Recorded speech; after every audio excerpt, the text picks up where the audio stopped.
بسم اللہ الرحمن الرحیم۔ ایم فل اردو سپرنٹ 2020 کے عزیز طلبہ و طالبات السلام علیکم۔ میں سب سے پہلے تو آپ کا شکریہ ادا کرتا ہوں کہ آپ میں سے اکثریت نے اپنے واجبات آ، ادا کر دیے ہیں اور یا ادا کرنے کے عمل میں ہیں۔ جو طلبہ ابھی رہ گئے ہیں ان سے میری گزارش ہے کہ وہ بھی اپنی پہلی فرصت میں اپنے بقایا واجبات ادا کر دیں۔ عزیز طلبہ، گزشتہ 3 لیکچرز میں ہم نے اردو داستان کے حوالے سے یہ جانا تھا کہ ادب کیا ہے اور پھر داستان کیا ہے اور پھر یہ کہ داستان کے بنیادی محرکات کیا ہیں۔ آج ہم داستان کے عناصر کے بارے میں کچھ جاننے کی کوشش کریں گے۔ داستان کے عناصر میں جو سب سے اہم ترین عنصر ہے وہ ہے اس کا ہیرو۔ اب ہیرو سے کیا مراد ہے؟ ایک تو ہیرو وہ ہے جو ہم عرف عام میں استعمال کرتے ہیں، فلم کے حوالے سے یا ناول کے حوالے سے یا افسانے کے حوالے سے۔ تو ایک ہیرو وہ ہے جو داستانی ہیرو ہے۔ ناول کا ہیرو ایک حقیقی دنیا کا ہیرو ہوتا ہے عام طور پہ، اور افسانے کا ہیرو بھی حقیقی دنیا کا ہیرو ہوتا ہے، جبکہ داستان کا ہیرو ایک تخیلاتی اور امیجنری اور فینٹسی کی بنیاد پہ بسنے والی دنیا کا ہیرو ہوتا ہے۔ تو یہ ہیرو لازماً ان خصوصیات سے مزین ہوتا ہے اور ان خصوصیات کا عامل ہوتا ہے جن سے ہمارے حقیقی دنیا کے ہیرو بالعموم نہیں ہوتے۔ تو جب ہم داستان کے ہیرو کے حوالے سے بات کرتے ہیں تو جو بات ہماری سمجھ میں آتی ہے وہ یہ ہے کہ داستانی ہیرو ایک ایسا کردار ہوتا ہے جس کی پیدائش کے وقت ہی سے کچھ پراسرار پیشن گوئیاں شروع ہو جاتی ہیں، جس کا مطلب یہ ہے کہ یہ ایک غیر معمولی کردار ہے۔ یہ وہ کردار ہے جو آگے جا کر کئی طرح کے کارنامے سر انجام دے گا، کئی طرح کی مہمات کو سر کرے گا، کئی مظلوموں کی مدد کرے گا، دلاوری کے جوہر دکھائے گا، جادو ندی کو توڑے گا، طلسمات کو فنا کرے گا، مظلوموں کو ان کا حق دلائے گا، اور یوں شرف انسانی کے ان اعلیٰ ترین مراتب پر فائز ہوگا جو خلیفۃ الارض یا نائب اللہ ہونے کے حوالے سے اسے تفویض کیے گئے تھے۔ اب یہ جو ہیرو ہے، مختلف نقادوں نے اس کی مختلف تعریفیں کی ہیں، لیکن ہر نقاد نے اس حوالے سے ضرور اظہار خیال کیا ہے کہ یہ داستان کا مرکزی کردار ہوتا ہے۔ عام طور پہ ایک داستان میں ایک ہی ہیرو ہوتا ہے، لیکن بعض داستانوں میں ایک سے زیادہ ہیرو بھی ہمیں دکھائی دیتے ہیں۔ اس حوالے سے جو ایک اہم دستاویز ہے وہ ہے ڈاکٹر سہیل احمد صاحب کا ان کا پی ایچ ڈی کا مطالعہ تھا اردو داستانوں کے حوالے سے۔ اس مطالعے کا ایک چیپٹر انہوں نے یا کچھ اس کے جو تھے دیگر ابواب، ان کے جو جوہر تھا، ان کے جو ملخص تھا، انہوں نے ایک کتابی صورت میں شائع کیا اپنے پی ایچ ڈی کے تھیسس کے بعض ابواب کے بعض حصوں کو، جسے شائع کیا تھا پنجاب یونیورسٹی نے، اور کتاب کا نام ہے داستانوں کی علامتی کائنات۔ یہ آپ ذرا دیکھ لیجئے، اپنی آپ کو نظر آ رہا ہوگا، ڈاکٹر سہیل احمد خان کی یہ کتاب ہے، داستانوں کی علامتی کائنات۔ اس کتاب کا جو پہلا حصہ ہے وہ ہے ہیرو کے حوالے سے، تو میں چاہوں گا کہ میں آپ کو اس کتاب کے سے کچھ اقتباسات جو ہیں وہ لکھوا دوں۔ آپ لکھ لیجئے کہ ڈاکٹر سہیل احمد خان صاحب یہ لکھتے ہیں، یہ ان کا اقتباس ہے کہ داستانوں کی وسعتیں جس مرکز کے گرد پھیلتی ہیں وہ کسی سورما یا ہیرو کا عمل ہے۔ یہ بطل جلیل لاتعداد جوخموں سے گزرتا ہے، پر اسرار جنگل، آگ اور خون کے دریا، وحشت ناک صحرا اس کی راہ میں آتے ہیں۔ جنوں پریوں کی بستیاں، شکلیں بدلنے والے چشمے اور تالاب، خالی شہر، جانوروں کی مملکتیں، ان سب کے درمیان اس کی آزمائش کے مختلف مراحل ظاہر ہوتے ہیں۔ کبھی وہ کسی غار میں سے گزرتا، کبھی اژدے کے پیٹ کی تاریکی میں جاتا ہے، اور کبھی کسی معجز اثر پھول یا خزانے کی تلاش میں قلعوں اور طلسمی مکانوں میں سرگرداں دکھائی دیتا ہے۔ کہیں وہ بچہ ہے، کہیں جوان، کبھی کسی شہزادی کے عشق میں مبتلا ہے، اور کبھی انسانی ہمدردی میں صعوبتیں اٹھاتا ہے۔ ہیرو کی لاتعداد شکلیں ہیں، لیکن خصوصیات کے اعتبار سے ان میں بڑی مماثلت ہے۔ اسی لیے بعض نفسیات دانوں کے نزدیک یہ انسانی شخصیت کا ایک بید ہے جو ایک بنیادی سانچے میں ظاہر ہوا۔ گل گرامش سے اوڈیسی اور آتم تک مختلف ثقافتوں میں اس کی بدلتی ہوئی کیفیات کے پیچھے ایک چہرہ ہے۔ بشریات، نفسیات اور دیگر علوم نے ہیرو کو اپنے اپنے انداز میں دیکھنے کی کوشش کی ہے۔ جوزف کیمپبل کی تصنیف ہیرو ود 1000 فیسز اس سلسلے میں عمدہ دستاویز ہے۔ انہوں نے بے شمار اساطیری کہانیوں میں ہیرو کی معنویت کو سمجھنے کی کوشش کی ہے، اور اس کے سفر کے بنیادی مراحل، مثلاً کسی مہم کے لیے تیاری، غیبی امداد، رکاوٹوں کو عبور کرنا، مچھلی کے پیٹ میں جانا، آزمائشیں، واپسی کا سفر، اور ساتھی انسانوں کو فائدہ پہنچانا وغیرہ گنوائے ہیں۔ ان کے خیال میں اساطیر کی تشریح کا کوئی حتمی طریقہ کار نہیں ہوتا، اس لیے مختلف نقطۂ نظر ہیں۔ مثلاً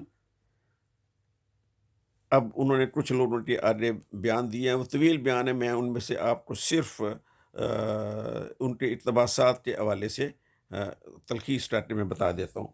مثلاً جیم فریزر کا کہنا یہ ہے کہ یہ فطرت کے عوامل کی تشریح اور انہیں سمجھنے کی کوشش ہے۔ یعنی ہیرو جو ہے وہ بعض فطری عوامل جو انسانی شخصیت میں مضمر ہوتے ہیں انہیں ہمارے سامنے لے کر آتا ہے، یہ ان کی تشریح کرتا ہے، یہ انسانی زندگی اور انسانی شخصیت میں چھپے ہوئے امکانات کو واضح کرتا ہے۔ میٹس مولر کا کہنا یہ ہے کہ یہ ایک شاعرانہ فینٹیسی ہے جو قبل تاریخ کے زمانے کی یادگار ہے، لیکن بعد کے زمانے اسے ٹھیک طرح سے سمجھ نہ پائے۔ یعنی وہ یہ کہتے ہیں کہ یہ ایک محض ایک شاعرانہ فینٹیسی ہے، ایک شاعرانہ تخیل ہے جو اس عہد سے تعلق رکھتا ہے جب تاریخ ابھی تحریری شکل میں یا بھی واضح شکل میں ہمارے سامنے نہیں آئی تھی، اور جب یہ ہمارے سامنے آئی ہے تو آج کا انسان اسے پورے طور پہ سمجھ نہیں سکا۔ یعنی ان کا خیال یہ ہے کہ وہ داستان گو جنہوں نے اپنی داستانوں میں ہیرو کو جنم دیا، ان کے ذہن میں ہیرو کا جو تصور تھا اس تصور کو بعین ہی اسی طرح اسی معنویت کے ساتھ آج کا انسان ابھی تک سمجھ نہیں سکا۔ لہٰذا ان کے خیال میں اس کی تفہیم اور تشریح اس عہد میں کرنا، اس عہد کے تقاضوں کے مطابق کرنا، اس عہد کے نفسیاتی تفہیم کے حوالے سے کرنا ضروری ہے۔ اسی طرح درخوایم کے نزدیک یہ فرد کو اپنے اجتماع کے ساتھ پیوست کرنے کے لیے تمثیلی ادائیات ہیں. یعنی ایرو جو ہے یہ کیا کرتا ہے؟ یہ ایک فرد کو، ایرو کا کردار جو ہے یہ ایک فرد کو، ایک ایسے شخص کو جو غیر معمولی صلاحیتوں کا عامل ہے، وہ اجتماع کے ساتھ یعنی معاشرے کے ساتھ اپنے آپ کو جوڑنے کی کوشش کرتا ہے. اور یہ جو کوشش ہے کہ تمام افراد معاشرہ اپنے اندر ان صفات سے مزین ہو جائیں، اپنے اندر ان صفات سے، اوصاف سے متصف ہو جائیں جو ایرو کے ہیں، تو یہ ایرو کا کردار جو ہے یہ اجتماع کو یعنی یہ دیگر افراد معاشرہ کو بھی اسی سانچے میں ڈالنے کی ایک کوشش ہے. یہ ایک تمثیلی ادائیات ہیں. یہ ایک ایسی صحیح جمیلہ ہے کہ جس کے نتیجے میں پورا معاشرہ اپنے اندر ایک ایروئٹ نوعیت کی خصوصیات سے وہ معمور ہو جاتا ہے. اور اسی کی بنیاد پہ کوئی قوم یہ دعویٰ کرتی ہے کہ we are the supreme nation of the world. یعنی جب کوئی قوم یہ کہتی ہے کہ ہم دنیا کی بہترین قوم ہیں، تو اس دعوے کے پیچھے ان کے کچھ ایسے خصائص ہوتے ہیں، ان کے کچھ ایسی دلاورانہ کہانیاں ہوتی ہیں، ان کے افراد معاشرہ کے پیچھے کچھ ایسے جرأت مندانہ اور اخلاقی اور زندگی کی اعلیٰ اقدار سے بھرپور ایسا انداز نظر ہوتا ہے، ایسا نظریہ حیات ہوتا ہے جس کی بنیاد پر وہ یہ کہتے ہیں کہ ہم دنیا کی بہترین قوم ہیں. اور ان اقوام کے جو ایرو ہیں وہ اپنے افراد معاشرہ کے اندر ان صفات کو بھر دیتے ہیں. یونگ جو کہ فرائڈ کے ایک عنصر تھے، اور فرائڈ کا جو خوابوں کے حوالوں سے جو ان کی تھیوری تھی، ان کے جو نظریات تھے کہ خواب در اصل ہمارے لاشعور کی ایک عکاسی ہوتے ہیں، تو انہی کے عنصر تھے یونگ.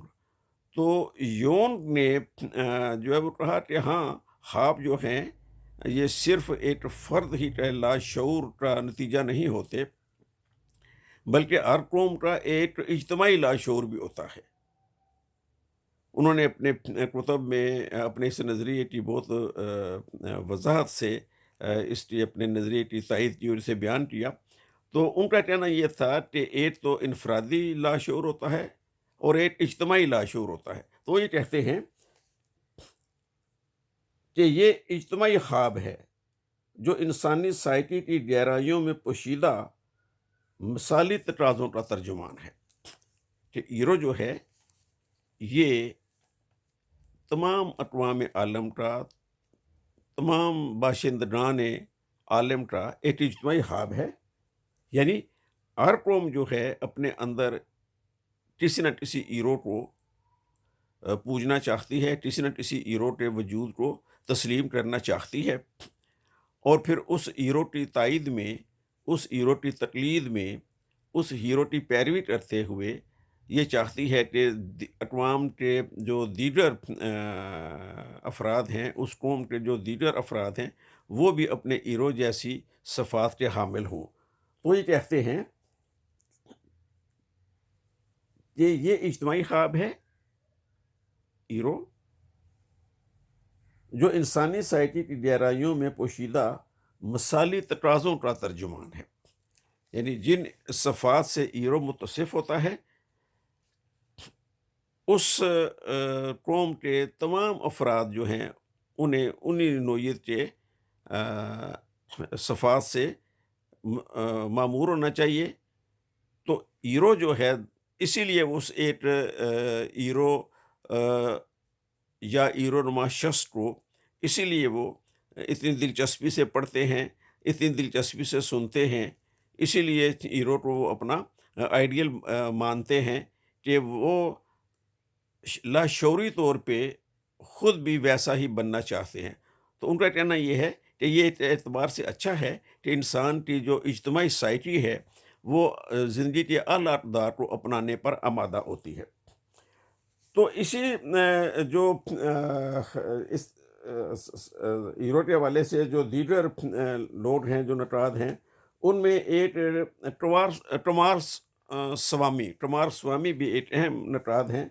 ان کا کہنا یہ ہے کہ یہ انسان کی اعلیٰ ترین مابعد الطبیعتی بصیرت کو ظاہر کرنے کا روایتی ذریعہ ہے۔ میں دوبارہ دہراتا ہوں اسے، یہ انسان کی اعلیٰ ترین مابعد الطبیعتی بصیرت کو ظاہر کرنے کا روایتی ذریعہ ہے۔ یعنی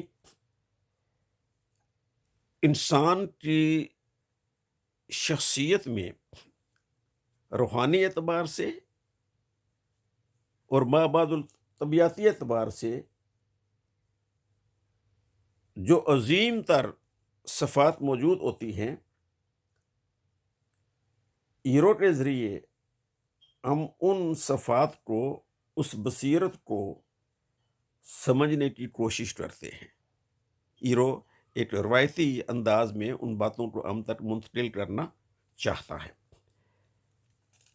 اس سے کیا پتہ چلا کہ ہیرو جو ہے وہ محض ایک فرد نہیں، وہ محض کسی داستان کو سنوارنے کا، کسی داستان میں دلچسپی کا عنصر پیدا کرنے کا ایک ذریعہ نہیں، بلکہ ہیرو وہ شخصیت ہے جس کے ذریعے اقوام یا ان داستان کو پڑھنے والے جو قارئین ہیں یا ان داستانوں کو آگے سنانے والے یا سننے والے جو افراد ہیں، وہ اپنے اندر کسی نہ کسی سطح پہ، کسی نہ کسی درجے پہ، کسی نہ کسی حوالے سے ہیرو کی شخصیت سے متاثر ہوتے ہیں اور اپنے آپ کو ان خوبیوں سے کو اختیار کرنے پر آمادہ کرتے ہیں۔ اس کے علاوہ دیگر بہت سارے لوگ بھی ہیں جنہوں نے ہیرو کے بارے میں ہمیں بتایا۔ مثلا آخر نیومان کے نزدیک ہیرو نسل انسانی کے پیش رو کی ایک مثال ہے۔ ہیرو کے اسطورہ کے مرحلے پر فرد کے ذاتی ارتقاء کے مختلف مراحل بن گئے ہیں۔ ہیرو کو لاشعور کی آفات جیسے بھوت، جن، دیو کا مقابلہ کرنا پڑتا ہے۔ اکثر یہ عناصر دوہری حیثیت رکھتے ہیں کیونکہ ہیرو کو لاشعور میں موجود نسائی اور مردانہ دونوں طرح کے عناصر سے نبرد آزما ہونا پڑتا ہے۔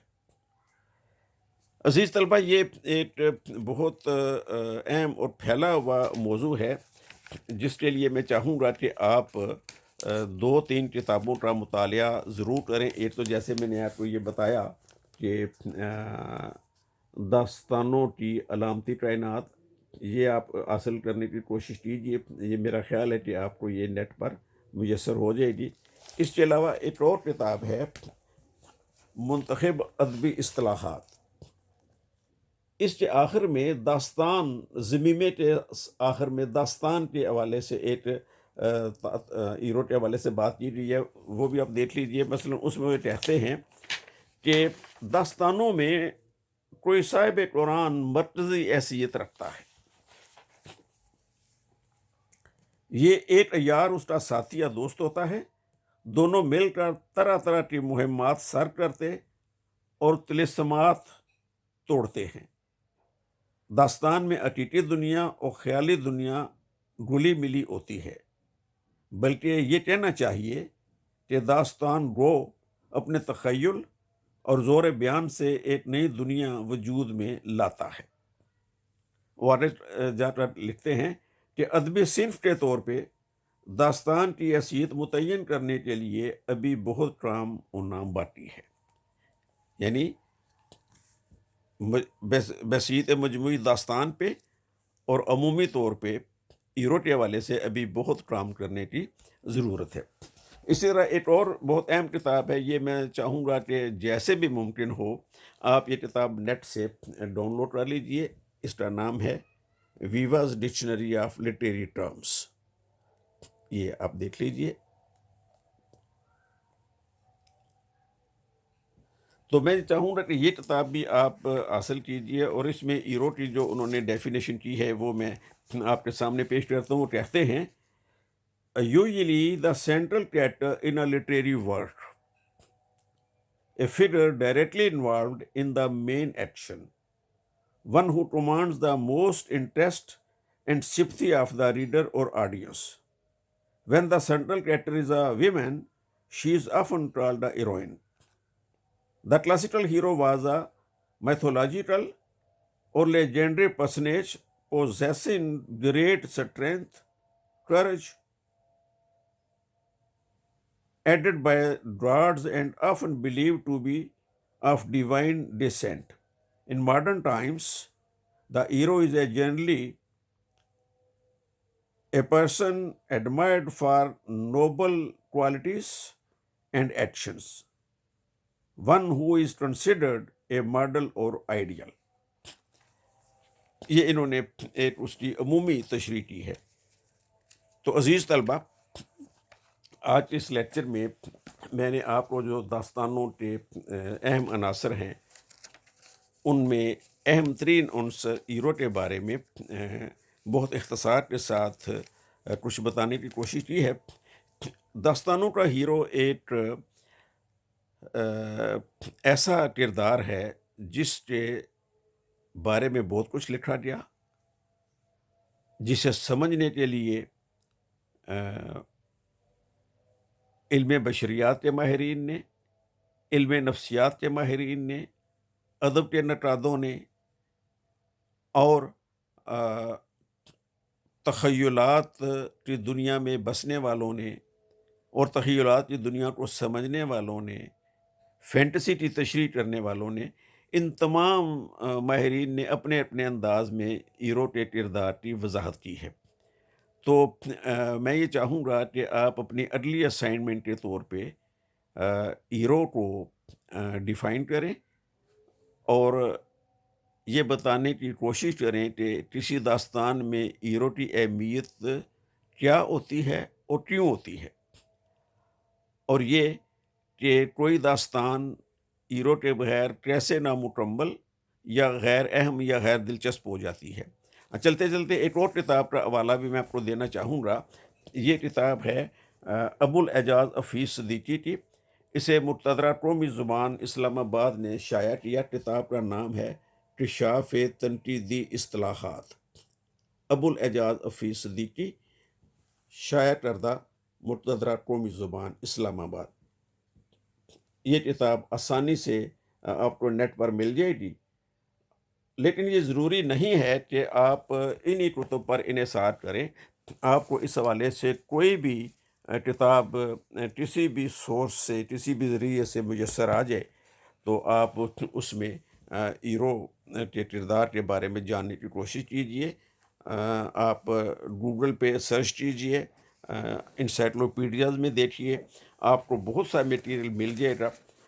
آپ اسے تلاش کیجئے اور ایک بہت اچھی، بہت عمدہ اسائنمنٹ مجھے بنا کے ارسال کر دیجئے۔ اللہ کرے آپ سب بخیر و خوبی اپنے اپنے گھروں میں محفوظ طریقے سے زندگی گزار رہے ہوں۔ میری بہت سی نیک خواہشات و دعائیں آپ کے لیے ہیں۔ اللہ حافظ۔